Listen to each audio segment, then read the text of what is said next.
মার্কিন president Donald Trump রাশিয়ার president Vladimir পুতিনের সঙ্গে প্রায় ৩ ঘণ্টা বৈঠকের পর জানান, মস্কোর সঙ্গে ইউক্রেন যুদ্ধ থামানোর বিষয়ে কোনো চুক্তি হয়নি।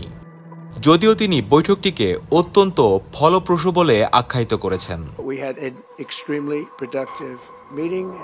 শুক্রবারের বৈঠক শেষে ট্রাম্প ও পুতিন গণমাধ্যমকে জানান, কিছু বিষয়ে অগ্রগতি হয়েছে, কিন্তু বিষয়গুলো নিয়ে বিস্তারিত তথ্য জানাননি, এমনকি কোনো প্রশ্নও নেননি। ট্রাম্প বলেন, অনেক বিষয়ে আমরা একমত হয়েছি। কয়েকটি বড় বিষয়ে এখনও পুরোপুরি সমঝোতায় পৌঁছানো যায়নি, তবে কিছুটা অগ্রগতি হয়েছে। তিনি আরও বলেন, চুক্তি না হওয়া পর্যন্ত কোনো চুক্তি নয়।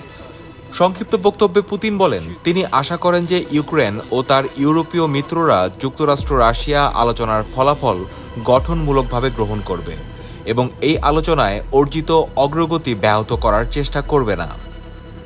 তিনি বলেন, আমি আশা করি আজকের সমঝোতাগুলো শুধু ইউক্রেন সমস্যার সমাধানেই নয়, বরং রাশিয়া ও যুক্তরাষ্ট্রের মধ্যে ব্যবসায়িক সম্পর্ক পুনরুদ্ধারের সূচনা করবে।